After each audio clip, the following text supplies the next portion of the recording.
The first Data Futurology event for next year is going to be Ops World, data-centric operations for business value. We're going to be hosting the community in person at the Sofitel Wentworth in Sydney on March 14th and 15th. We're going to be discussing operationalizing securely for business value, impact, and scale. What are we operationalizing? Everything across the data analytics and AI space. We're bringing all the ops perspectives together into this one event. So it's going to be data ops, operationalizing data pipelines, analytics ops, operationalizing our analytics, ML ops, and AI ops, about operationalizing machine learning and artificial intelligence in our businesses. We're going to be discussing processes, frameworks, the observability, and the future of this space. Check out the website for more and hope to see you there. I'd like to say a big thank you to our sponsors, Talent Insights. Talent Insights are Australia's leading specialist data recruitment business. With offices in Sydney, Melbourne, and Brisbane, they're experts at providing recruitment strategy and building data teams for clients across industries Australia-wide. They provide recruitment solutions for all roles across the data lifecycle, including data engineering, data science, advanced analytics, customer and marketing insights, business intelligence, data product managers, and data governance. They're skilled at finding the best permanent and contract hires for your business needs, as well as statement of work, project focus, data resources. At Talent Insights, relationships matter most. I can say from first-hand experience, Talent Insights are fantastic to work with. Whether you're a business leader within an HR network or a specialist data candidate, Talent Insights should be the first company you turn to for all your data recruitment needs. Find them at talentinsights.com.au. Hi, this is Felipe Flores. Welcome to Data Futurology. Today, we're going to be discussing retail analytics, building teams, what's been happening in that industry, and what the next round of skills we need for the future in that space. I am joined by a very, very special guest. First, we have Kathryn Gulifa, who is the head of data and analytics at Catch.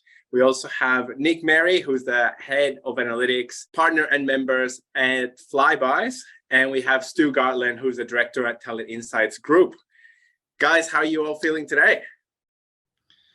Good, very good.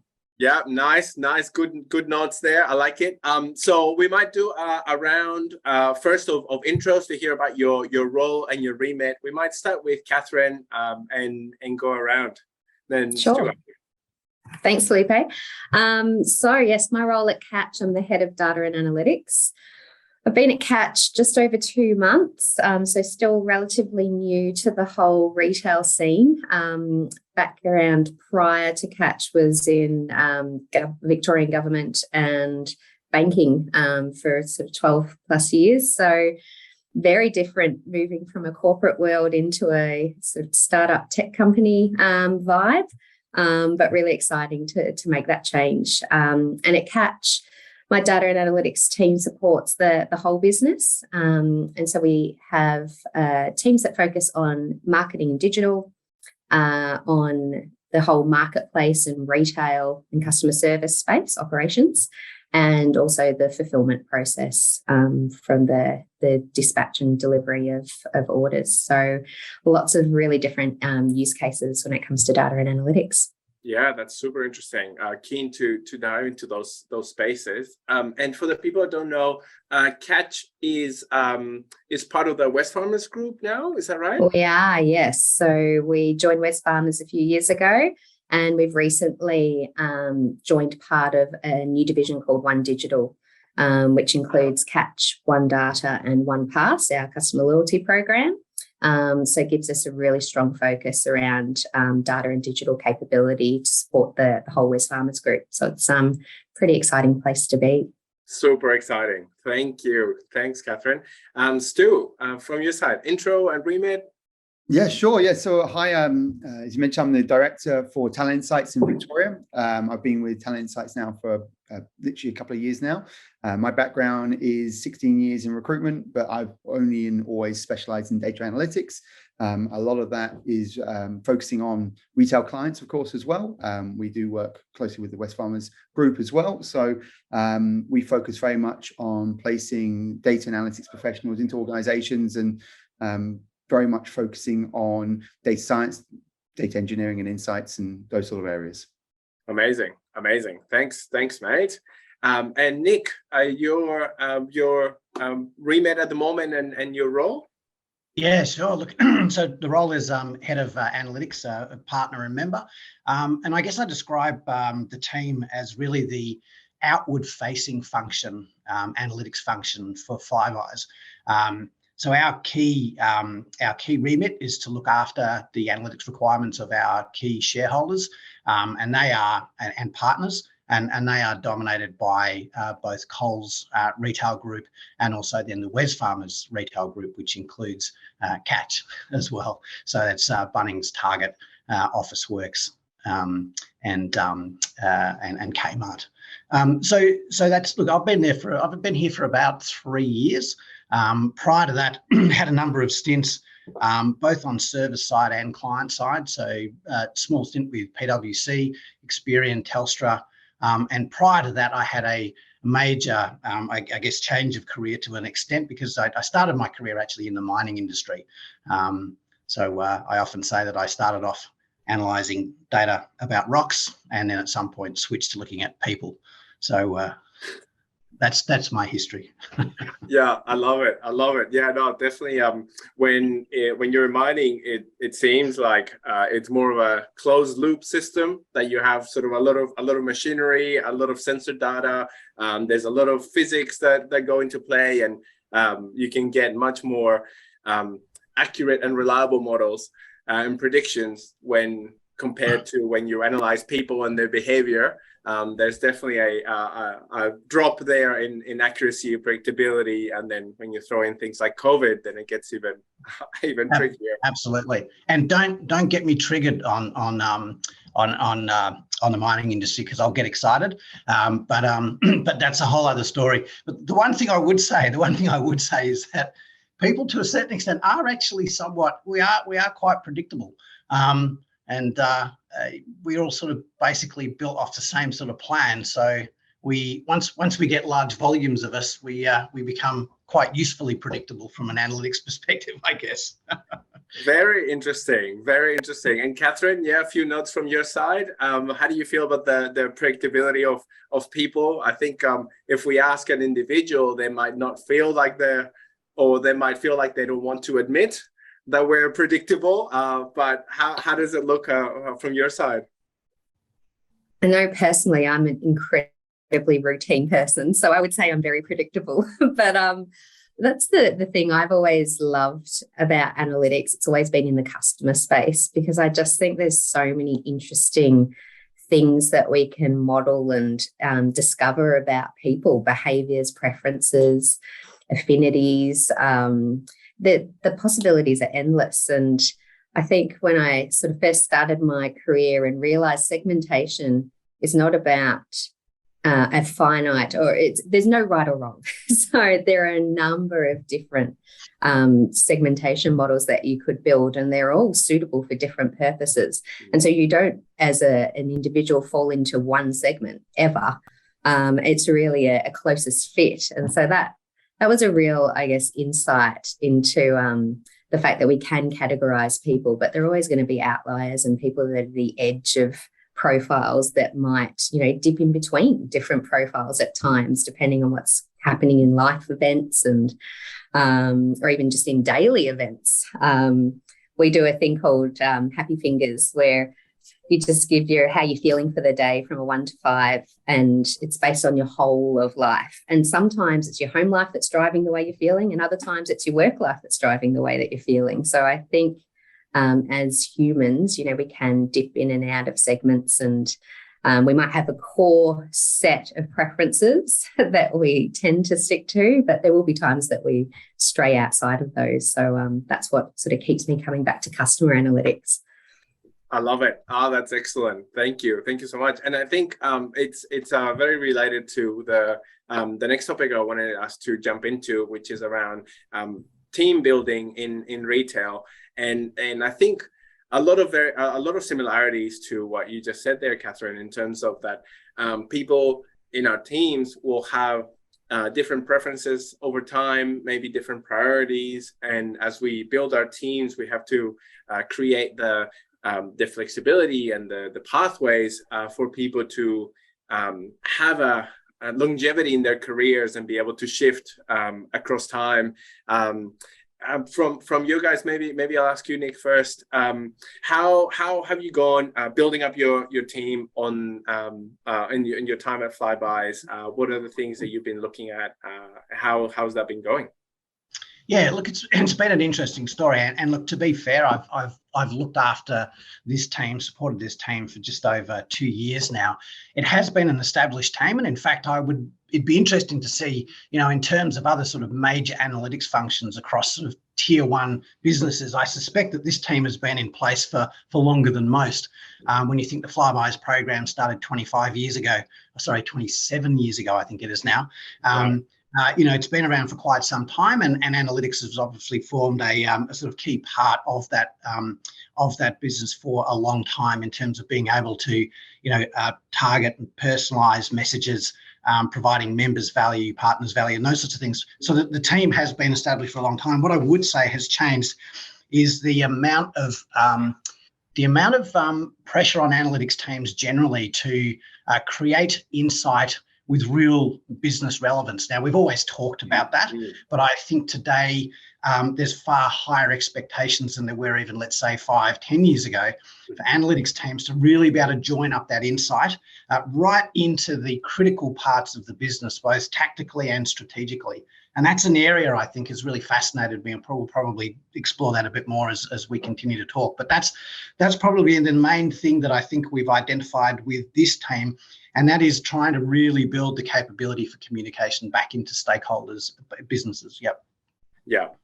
And do you find that people in the team and maybe in the industry more broadly are wanting to understand and learn the domain knowledge, the business acumen to be able, and the communication skills to then be able to both get better insights and target that message at the right level?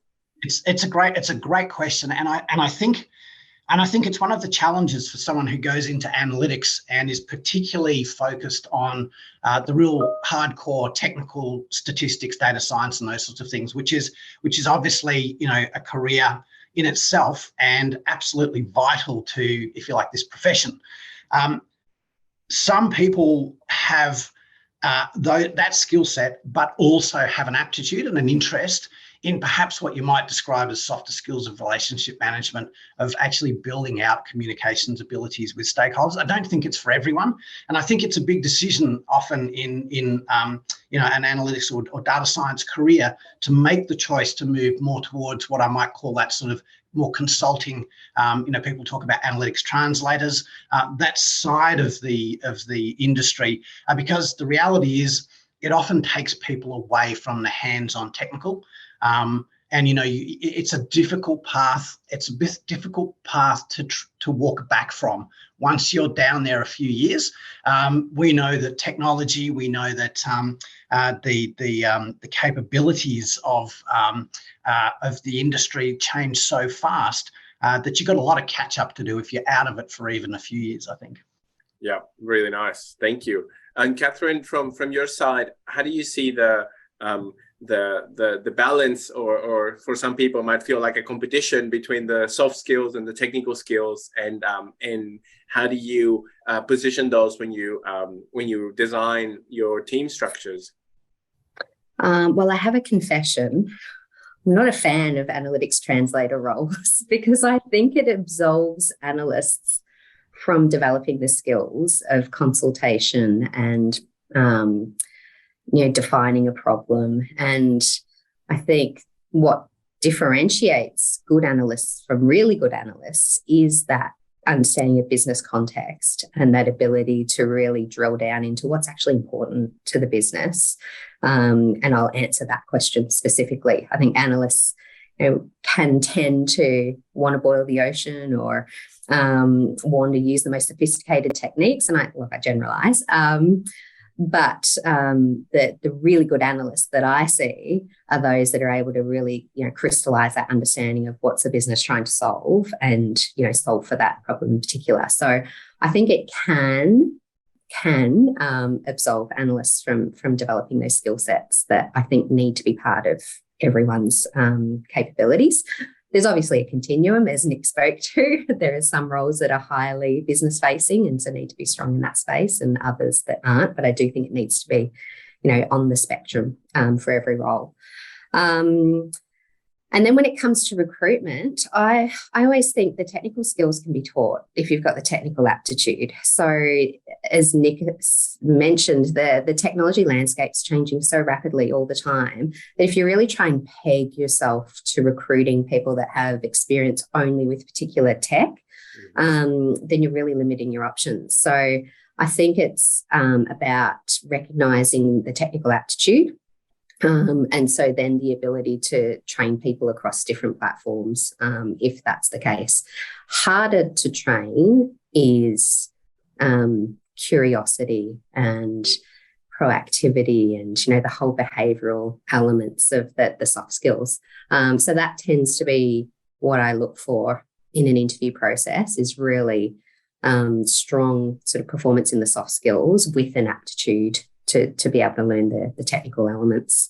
We all want the unicorns, of course, but I'm sure Stu can talk to the nature of the market at the moment. It's hot, hot, hot. So you've kind of got to take what you can get at the moment and be a bit more creative about looking for options that might work together or balance off each other. And that's where sometimes building an entire team at one time can be actually more or easier than looking for one individual to slot into an existing team, because you can make those trade-offs around subject matter expertise or soft skills versus tech skills. Yeah, very nice. Awesome. Thank you. And Stu, from your perspective, how does it look at an industry level, and what do you see other type of skills in demand in retail space, or types of roles that people could consider as an industry perspective? What are your views on retail analytics side? Yeah, absolutely. I think that to what Nick and Kathryn said, I think that over the last couple of decades, I think we've gone through a few iterations of what the market's been looking for. And I think that the answer is always that the reality is that you should always be looking for something in between. I think that originally everyone was looking for overly technical people to slot in and do some work. And I think that's around the industry not necessarily understanding the value that what these people were driving and giving, and then suddenly they clued up to the business impacts that these people could drive, and then it became the ability to deal with stakeholders, and the technical side of things tended to not be as important. And I think where we're at right now is we're in a position where things like analytics translators or business engagement roles are becoming pivotal and key to businesses. And I don't necessarily believe that's, to Kathryn's point, is the right answer. I think what you should be trying to find is people that have not necessarily the polished and ready to go consulting skills, but the curiosity, the engagement, the wanting to understand why they do something and what impact their work actually has on the business that they work for. But I think that right now we're in a position where, as an industry, particularly across retail, there is a traditional dynamic in team structures where we are saying to someone that if you are a talented data scientist or you are a talented data analyst, in order to further your career, the next step is to lead people or to manage people or to take on that type of structure. And I don't believe that is the right way of doing it. It's in the essence of, in my industry, where typically, leaders get promoted by being the best salespeople. I don't think that's necessarily the right way of doing things. Ultimately, someone should want to choose to lead people or learn how it is to manage people, and that should be one career path. I think that where we fall down, particularly in retail settings, is that we don't let that SME or that person that just wants to build cool models, for the rest of their career, we don't give them the financial or the status to give them the incentive to want to drive down that path. So I think that as an industry, particularly when we're in a market where it is very candidate driven and, everyone has lots of different options of who to join and where to join, we are also finding that particularly in the generation, the new generation of analytics professionals, is that they don't necessarily want to lead. They don't necessarily need to have the title or the kudos of being in that position. So we're finding businesses that are getting ahead of that are offering career tracks that are technically focused rather than leadership focused. And I think that that's the trend that I'm seeing in regards to candidates are picking organizations that are valuing their skills rather than the skills that they want them to develop and want them to be. That's great. That's a really interesting point. And what's the right level of expectation that we should have, or the right type of expectations that we should have on those technical specialist roles as they increase in seniority? And one of the areas that I'm thinking about is around the domain knowledge, or the SME, the SME knowledge from the industry. Should we expect the technical experts to have a lot of and develop a lot of that domain knowledge, or do you think they should sit more on the people that are on the analysts that are more business focused? And yeah, so I guess the question is expectations on the technical people, only technical, or should they look to specialize in the industry as well? Maybe Stu first. It's a very good point. I think ultimately, yes and no. I think if you go down that track and you want to be that specialist, having that domain knowledge is obviously going to help.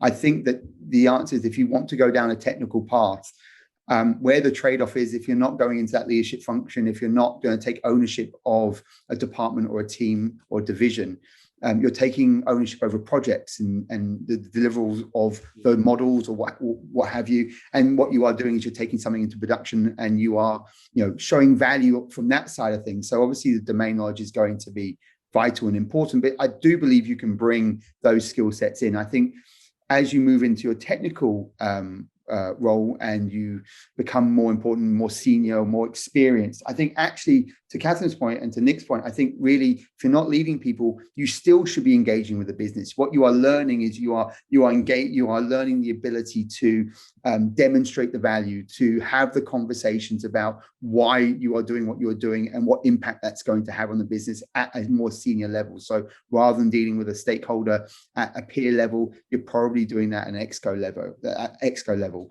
So I think that yes, domain knowledge is very, very important, but I don't think it necessarily would stop someone from moving from one industry to another industry if they have developed those skills in project management, leadership, from a technical standpoint, and the ability to engage at a senior level and demonstrate value.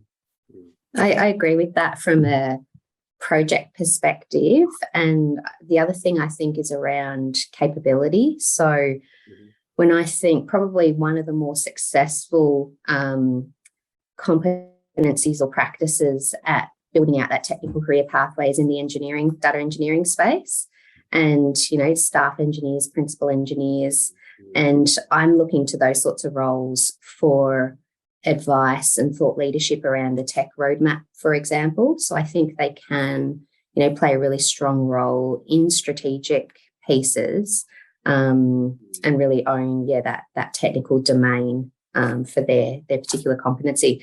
Probably find it harder to translate to like the data analyst, business analytics side. I think that's typically where you do run into these hurdles. I mean, we were facing these problems, thanks for aging us, Stu, 2 decades ago.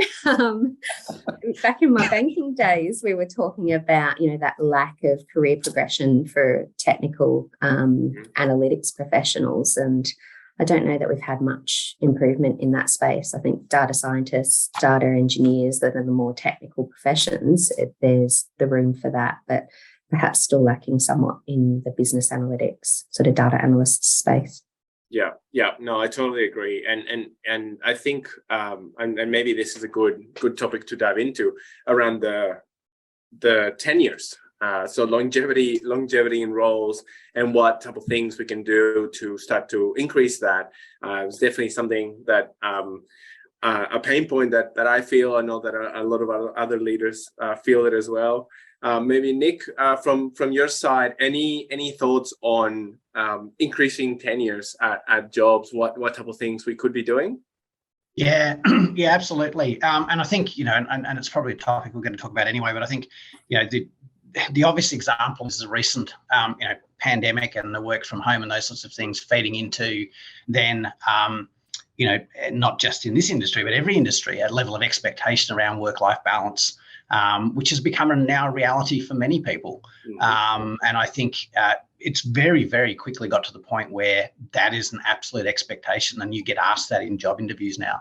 So I think providing, we've often talked in the past about the fact that, it's not all about the remuneration. Think about the culture. Think about all of these other exciting opportunities that you've got here for career progression. And that's true, but I think it was a little bit of lip service in the past, and everyone would sort of nod and go, yeah, culture is really important. Now, how much are you paying me? That's what they really wanted to know. I think, look, that's a maturity thing as well. I think as you mature through your career, you have a slightly more holistic view of the environments that you like being in and the environments that you don't like being in. So that's an individual development too. I do think culture is important, but it will only take you so far. And I often think of it as a little bit of a sort of a physics dynamic of sort of potential energy.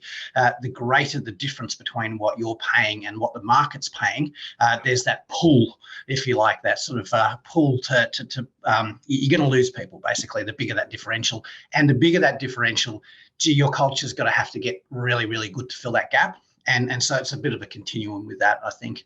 It's an interesting one, though. The other thing is, I was going to say, and I love, Kathryn mentioned earlier on in the conversation about it's a spectrum, and the expectation that there's a spectrum of capabilities in terms of business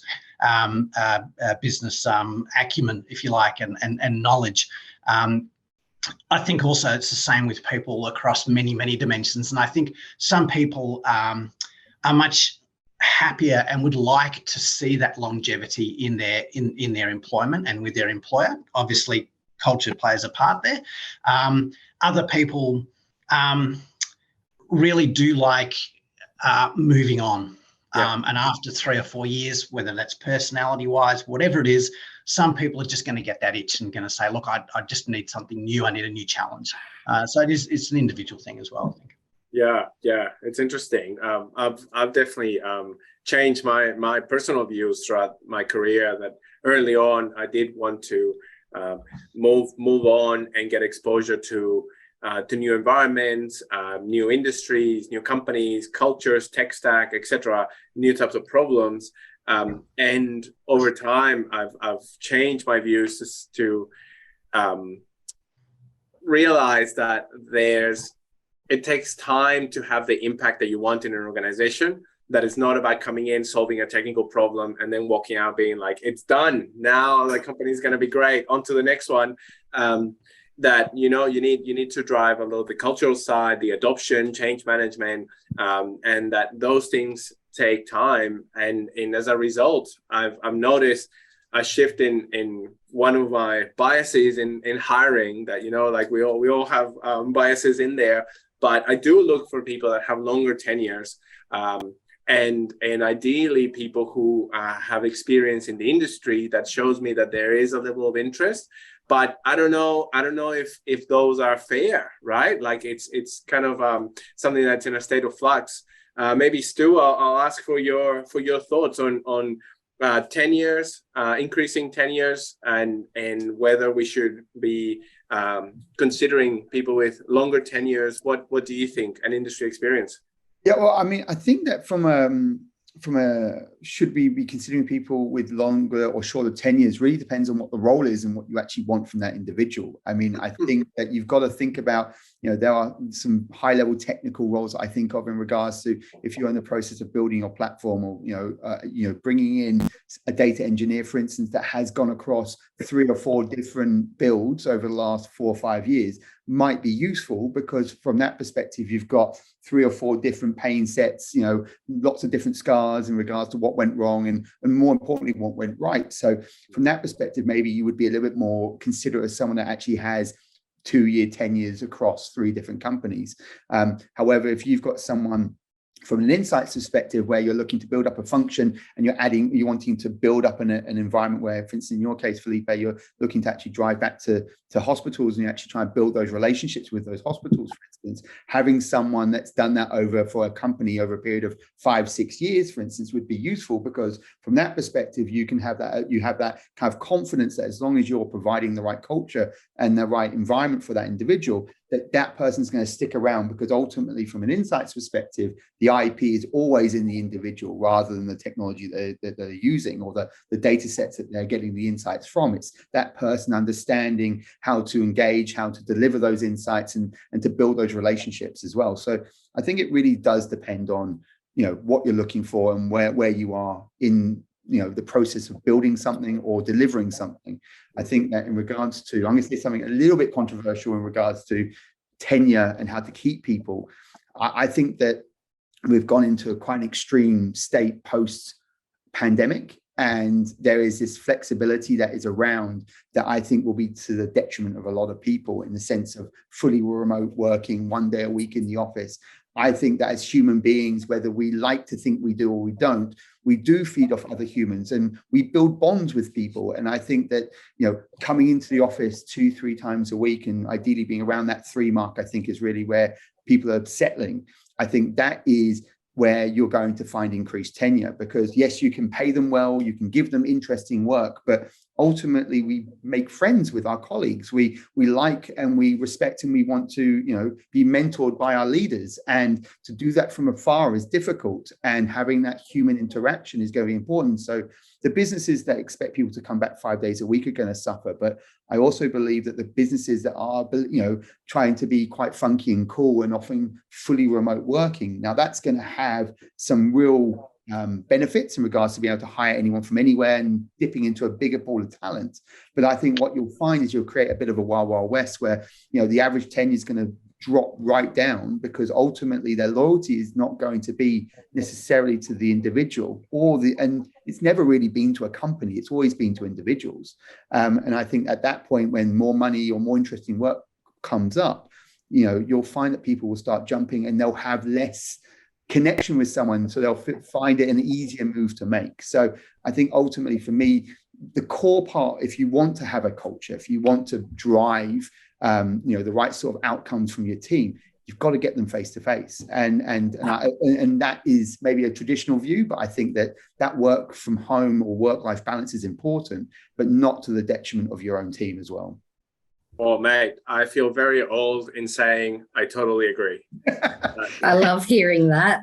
Can we record that and be able to play that back to candidates in the interview process and team members? Exactly. We can put I'm going to put a link to this on all of my job ads. Well, again, it's very old, but I do think that, to your point, Felipe, when you're saying that, in the early part of your career, you wanted one thing and now you want another thing, I think you'll find that, sounding very old here, but I do believe that people have to make their own mistakes, and they will think that they want one thing. I know that even now I think I want certain things and I end up doing something completely different. And I think that you'll find that the workforce in general, not everyone, because you will get overly introverted technical people that will just love the idea of working remote forever, but the majority of people, I believe, will eventually get to the point where they get back into the office. I've seen it already. People telling me, I've just come back to the office for the first time for a couple of days a week and forgot how much I loved it. I mean, even simple as the sandwich shop that you used to get your lunch from, and you forgot how good that sandwich,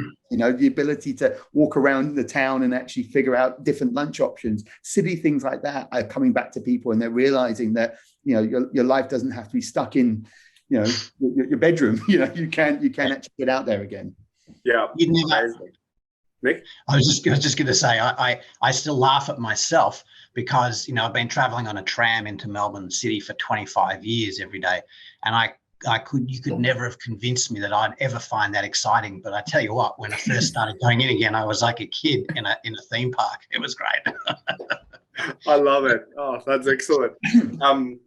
So I know that we have a few minutes left, but I wanted to cover one thing before we wrap up, and it's what skills do we need in retail analytics at the moment? Where do you guys see the gaps, greatest needs? What type of things are you looking for in your teams? Maybe we'll start with Kathryn, and we'll go around. I need everything right now, but I think So I've just filled my data engineers, which is great. Now I'm on to digital and marketing analysts. So I think for me, it's probably so moving into retail from banking and government. It is that heightened focus on digital data experience, web analytics, e-commerce, that sort of expertise. But again, as we've been talking about, that sort of experience is a plus, but it's not an absolute must-have. So it's the usual. I mean, it's the same analysis, different problems, different business problems. So it really is the same sort of technical skills that we've always sought in terms of statistical analysis and your engineering space, your BI development, and then those good soft skills around communication and presentation of complex technical ideas in a simple fashion to non-technical audiences. So the usual stuff. But yeah, I think for me, definitely a heightened focus on that sort of web analytics, digital space. Yeah, nice. And amazing that you did the engineering side first. And I had to, and it was hard. It's a really tough market. And I was talking to a recruiter a couple of weeks ago and lamenting the lack of applications for roles that I just couldn't understand, because we're the cool kids. we're the tech part of Wesfarmers. We've got the whole Wesfarmers group behind us. It's an exciting space. And I couldn't understand it. And the recruiter said to me, people don't apply for roles anymore. They get headhunted by people like us. And so they're just fielding so many offers proactively from recruitment agencies that it's not about, being in the market and actively searching anymore. There's just constant offers being fielded. And if you think it's not happening to your people, it is. So I think it's just a new reality that we need to learn to live with, and it just makes that discussion we were having around culture and the reasons why people are doing what they're doing, the purpose of their roles, the whole organisational culture piece becomes really important. Yeah, I totally agree. Nick, from your side, what are the areas with skill gaps at the moment? What do you find as the greatest need? Yeah, look, I'm going to just say ditto to everything Kathryn said. I think it's I think she's right on the money in terms of the environment we find ourselves in. One of the things about digital, totally important. One of the encouraging things I'm seeing, and again, this does speak to some of the skill sets we need, and that is having digital analytics not as separate functions, but rather it was separate entities within an organisation, but more integrated with the broader view of consumer analytics. For too long, there's been a digital department and there's been a marketing and consumer analytics department. And I think seeing those together and having people who can work across the two is incredibly important if people have got those backgrounds, and will become more so, I think, over time. The other ones, and again, as I said, ditto to everything Kathryn said, but also some of the things that we're looking at, and I think this is probably, obviously a bit of flavour of the month, obviously with cybersecurity being incredibly important, but also things like data governance. And data governance is great. We all hold such significant first party data assets. And as I think we like to say, we are custodians of that. We're not owners of that information, and we have to treat that in that way. And so data governance is incredibly important from the way that it meshes, if you like, with security. But on the other side of data governance is, of course, all of the really cool things that analysts and data scientists get out of great data governance, like lineage, like all of the metadata, all of that information that just speeds up everything that we do. So I guess that would be my only other call out. Yeah, I'm doubling down on that. 12 months ago, I would have said if I was going to reinvent my career, I'd be coming back as a data governance specialist. It's such a hard role. You need that technical knowledge of data management practices, but then you need the people skills to be able to get organisational traction around data governance processes and concepts. So really tough one. I agree. And I think it's an area that's ripe for increase automation in the tool set to take it from, in my perspective, take it from kind of like something that's adjacent to where the project's being done, bring in some automation for it to be a core part of the delivery area. Yeah. And I think that there's a really interesting space for innovation there. Stu, thoughts on what is hot in retail analytics at the moment? Where are you seeing the skills gap and highest interest? Yeah, well, I mean, it would be remiss of me to say, not to say everything at the moment because everyone's looking for everything. But I think that, to both Kathryn and Nick's point, I think they're spot on in regards to, I think, digital. The reality is the retail analytics is going to become more digitally focused as years go on, to the point in which it's going to be the forefront of everything they do. I think brick and mortar is going to always remain, but I think the concept of digital analytics and e-commerce is only going to increase exponentially. I think they said that AI is going to have a 24% market share by 2028 in regards to all of e-commerce and digital outcomes. So I think that for me, having to what Nick said, I think is really important. Digital analytics at the moment and data governance also is exactly the same. Very, very niche, small markets at the moment. The candidate pools for these areas are small. I mean, yes, you could argue the same for data engineers and data scientists. However, we're talking about really small markets here. And I think that is down to the responsibilities of the organizations to realize how data governance and digital analytics is used across their business. And Nick mentioned, to actually bring it into the wider business. I think that everyone that's in an insights team should be trained on digital products and digital tools. Everyone should have access to those things, and everyone should be using digital tools in the way in which they're doing their analytics, and specifically in a retail setting, because if a retail business is becoming more digitally focused, they keep on talking about digital transformations, and their marketing teams are doing all these big, bold transformations, yet the analytics teams have one digital analytics person that deals with all the analysis, and they've got 30 customer insights analysts, and it makes absolutely no sense. That should be not only one in the same, but everyone should be trained in those tools. Data governance, to your point, Felipe, absolutely can be automated, and you can make it more essential to what you do. But the fact that you've got one head of data governance that has one data steward for an organization that has 10,000 employees is insane, right? So therefore, when someone goes out and looking for a data governance manager, and they're upset that this person's going to cost them $250,000, it's because they've got the choice of 20 people to do it for them who are already in jobs. If organizations actually took data governance seriously and actually brought that into a data function, and actually not just had key data governance people, but made all the teams responsible and cognizant of the data governance in what they do and how they do it, particularly on a technical side, you're going to have people that learn those skills, develop those skills, and might actually choose a career in that path and specialize in moving forward. So it's about the organizations taking responsibility for the things that they can't find themselves. It's about actually, bringing those skills and those tools to their current teams, which in over time will create a much bigger candidate pool for everyone. I love it. Right. Thank you. Well, that brings us to the end. I want to thank you guys so much for sharing your knowledge, perspectives, insights. It's been excellent to dive into retail analytics, everything that's happening there. So thank you so much, Kathryn, Stu, Nick. Thanks so much for your time. Thanks very much. Thanks, Felipe. Thanks, Felipe. Thanks for watching this video all the way to the end. I hope that you got a lot out of this discussion.